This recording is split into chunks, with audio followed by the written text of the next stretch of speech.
welcome to Mint's new series, Brick by Byte, presented in partnership with Nucleus Office Parks. I'm Vandana Ramnani, and with me today is Boman Irani, who is the Chairman and Managing Director at Rustomjee and also President of CREDAI National. That's right. Welcome to the show, Thank you, Vandana. Boman. Yeah. So, Boman's here to talk to us about commercial residential reality as well as deconstruct how Proptech is changing or, evolving the real estate space. Yeah, so Boman, tell us, how has Proptech made life easier for developers like you? That's a very open-ended question, and coming on a show Brick by Byte, I think is just the right way to start. Yeah. So Vandana, let's start off at what does technology do?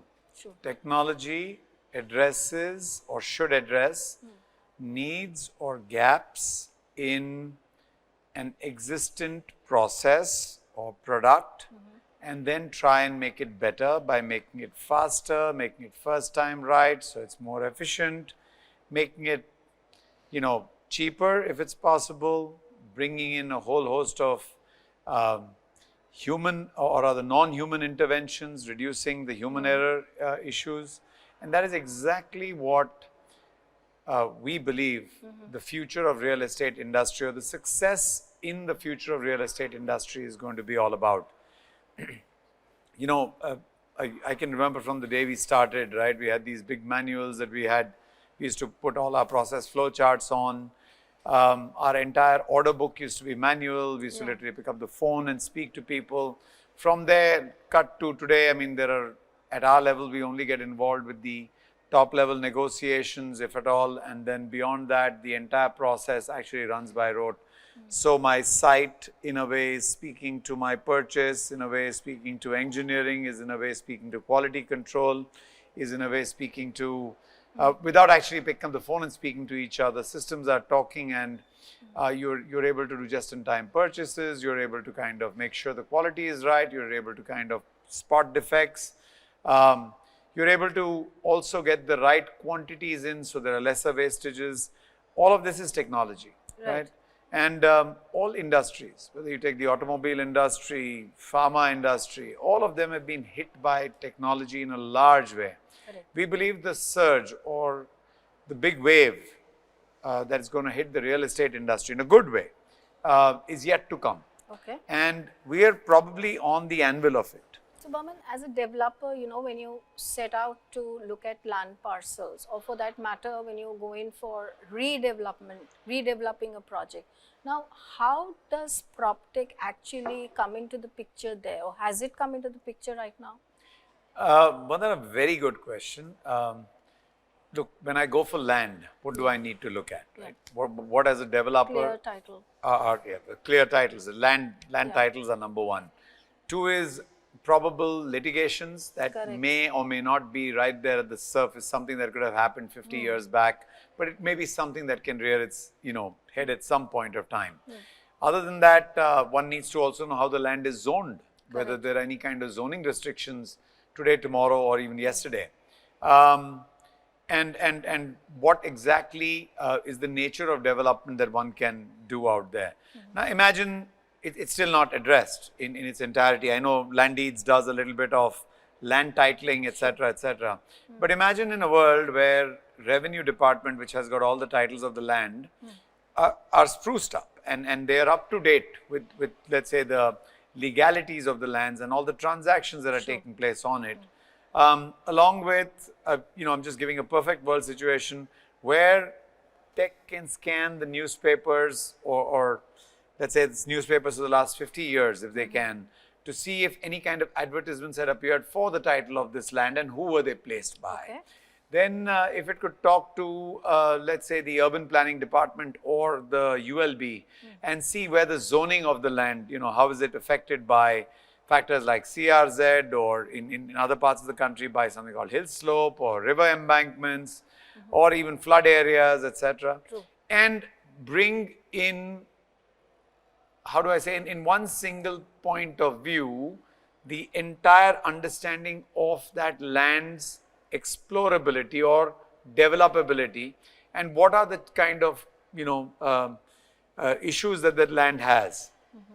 Add to that, in that perfect world, if I could have the technology even speak to, let's say, the department or the department that kind of charges fees, etc. on it, and can devise what kind of charges are probably doable out there, and then can speak to an architectural software to kind of give me what kind of structures one can put up, civil aviation being an issue, density being another issue, etc., etc. The list could be endless, but that would be a world where you won't even need a developer then. But on a common platform. On a common platform, right, for the good of everybody.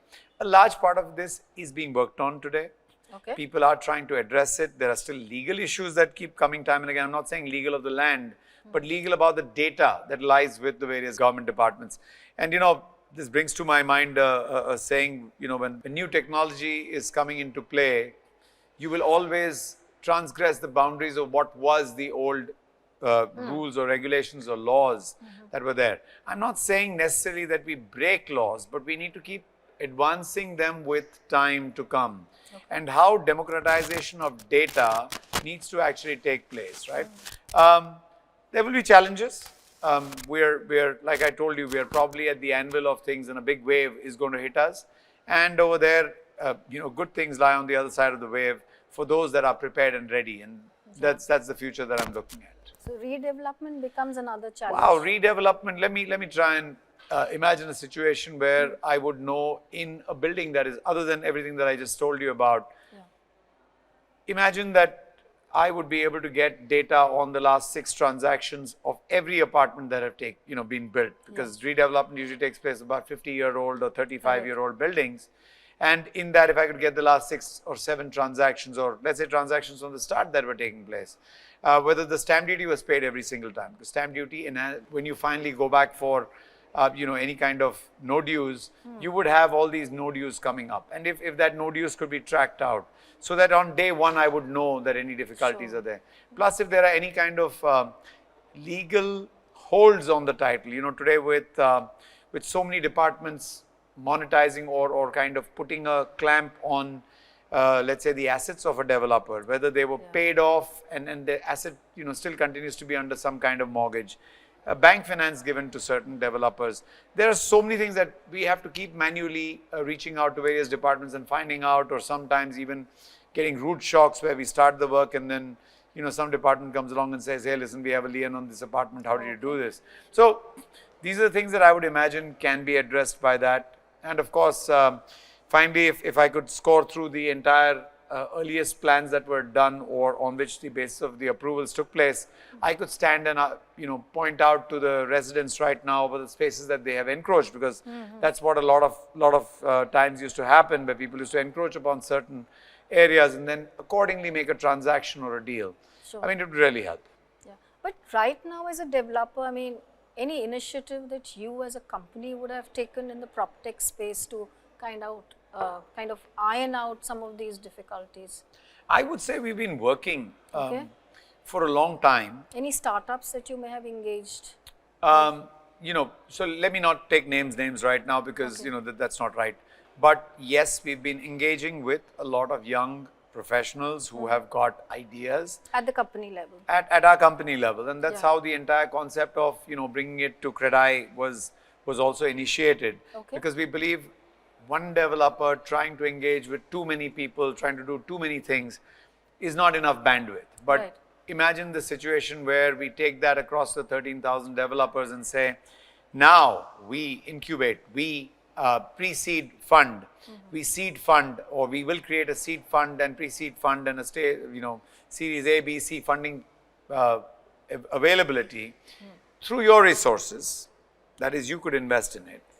And then through your guidance, as developers what is needed.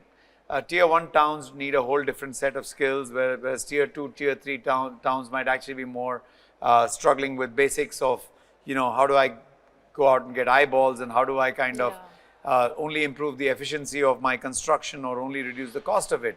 Whereas Tier 1 could have a whole slew of other issues, tax issues, what are the things to be taken into consideration, how does one calculate every last bit of thing, how does one keep the process flow in check in terms of time and money both, and open it up to the entire developer fraternity and tell them that now we can guide young professionals who come from the tech world, who've got a basic idea of what they want to do or a problem that they want to solve, and or give them problems that really need solving, and or even peel the onion and show them what exactly it is that we are looking for versus what they've been working on. I think the whole point of technology is to make it more, while encompassing all the general aspects, keep it specific to certain areas. I mean, security in modern day buildings like this one is such a big issue, right? And there's one of the companies that we are, as Spire, working on funding, which will take care of security issues. And when I say security, it does not mean only the bodily security that you get out here, but even track your movement through the entire building, know when you've entered, when you've exited, which are the spaces you've been to. And if I could work with Google on that, it's already available with them, but not to the precise data that I could map in a particular building. At the same point of time, what activities could be hazardous, could be, could be fire, could set off fire alarms, etc. How fast those fire alarms can then. So basically just that one part, if I can just tell you security, can you imagine how many facets of security? But the same software trying to deal with security and then God knows front end being, etc. and then taking care of, building maintenance, it could be a huge problem. Right. So we as developers can guide and say that we need this. This is the need of the hour, and then you could add on packages to that to kind of make it a little more robust in the future. I'm pretty confident that with Spire, which is a workmanship, I mean, this is a tie-up between Neomon and VCATS, with the backing of the might of CREDAI, we will be able to do a lot, and we will start addressing close to around 14-15 companies under evaluation right now. One is almost at funding stage in the seed round, which we will be. How much have you raised? The idea is to, we've kind of decided to go with a 400 crore corpus in terms of the fund size itself as a startup. And there are other funds that are there. And we're so happy for that, because it's not important that we do it all, but it's important that more people do more of the right thing that will allow us to kind of get to our goals faster. And also when you have 2 or 3 or 4 sources looking at the same, or 2 or 3 or 4 ICs, as I like to call it, looking at the same companies and evaluating them, you're able to kind of get a better idea, because more data then comes across. Rather than just one set of minds working on it and giving their verdict, you have 3 or 4 sets of minds that are kind of then being able to evaluate. And companies only get better with the evaluation if they take the evaluation right, only get better with the evaluation, and then are able to address issues a lot better. Plus that also leads to 3 or 4 pools of capital that could allow companies to address their financial issues faster, or be able to put in more firepower into the services that they wish to give out. So this would be open to all the CREDAI developers, members of CREDAI? Everything we do with Spire is open to developers at large, and CREDAI developers will always have first dibs, because they will know about it first. That's the only reason. I'm very happy for the entire fraternity to come together and express, it's like crowdsourcing an issue or a problem. Correct. The more I have seen, if I can say this, the better the consultant is, or the better the guide is, when he is able to crowdsource ideas, when he's able to kind of look at a larger picture and then, use his own discerning mind to kind of pick out the issues that he believes needs to be addressed, or he or she in this context needs to be addressed, believes needs to be addressed, and then is able to identify the right point that can sort that issue out. Let me give you a basic, like 101 on this. We are a platform that will say, hey, we are here for your pre-seed, that means idea stage. We are here for your seed. We are here for Series A, B, C, depending on how much money is required at various stages. We'll be picky, but at the same point of time, we'll be very encouraging. We will definitely hear you out. If we like your idea, we will get a buy-in. We will put the right cohort of developers to guide you. We will incubate, or rather we'll create the facility to incubate your idea for you. We will give you an address crowd where you can go and pitch it to, and then learn from, audience, or test your product on. Because if we are the ones who need the product, and we are the ones that fund it and can ideate it without actually knowing the tech part of it, it is the perfect world where we can create solutions for us. So, Boman, Also, let me ask you, all along before RERA in particular, delay in timelines was a bane to the real estate sector. Now with PropTech coming in, do you think that timelines are going to get fastened? It will reduce timelines when it comes to construction? Or is that an ideal world that I'm I'm enjoying the question because you're talking of an era. When I entered this business 28 years back, everything was a thought process or was data that I gathered from the people who were around me, or I had to rely on people who had done it before, who probably knew what they wanted to do or what I wanted them to do, and then it was guesswork. I remember those days we used to kind of put margins on everything. So anything that would take, I don't know, 10 days, we'd put a margin of 2 days on it. And even then, we didn't know enough because there was no empirical data or statistical data that I could kind of pick on and then bring it down to workable or benchmarks margins. For that matter. Benchmarks weren't available. They were available at various parts with various people who had done it before, developers who've been doing it for the past 50 years knew. I mean, the knowledge lay with the person, not with the system. So it was very difficult to get it unless I went and knocked on the door of a developer and said, hey, listen, you've been in the business for 25 years, sir, can you guide me? And then, of course, they were very happy to give their data, but it was still somebody else's data, and there could be so many points of view that were missing.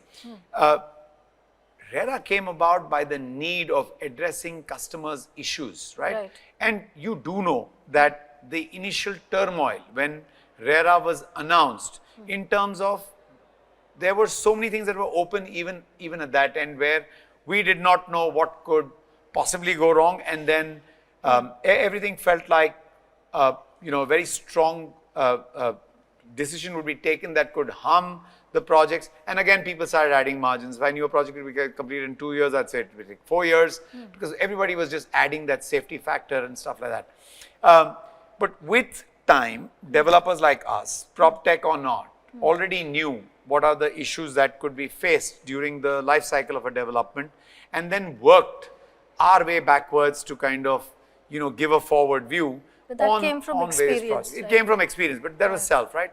Now today, I mean, I have a whole host of data at my fingertips. Companies are kind of constantly putting out their data out there so that they get better results as well. So I read something lovely. If you want something first, give it, right?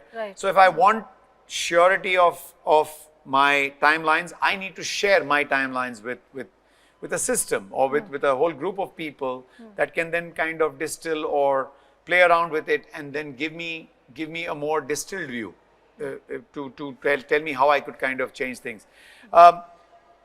RERA became the cornerstone of the change of our industry, where developers realized that all problems that we face are supposed to be at the back end. They cannot become the reason where a consumer who's actually putting his life savings or maybe his dreams are at stake. We cannot put them at any risk.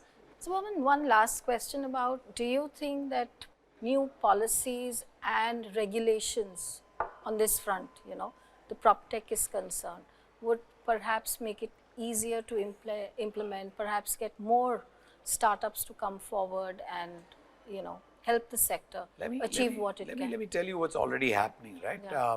Places like Mumbai, Delhi, Bangalore, Chennai, Hyderabad, all these are very easy to reach out. Correct. Through the CREDAI initiative, I'm hoping that the tier 2 and tier 3 town intelligentsia or those in the tech space can get a chance to work with without necessarily. Are you saying that maybe Bangalore is done well, better in No. terms of PropTech? What I'm trying to say is all the funds usually address these larger markets, and of course they are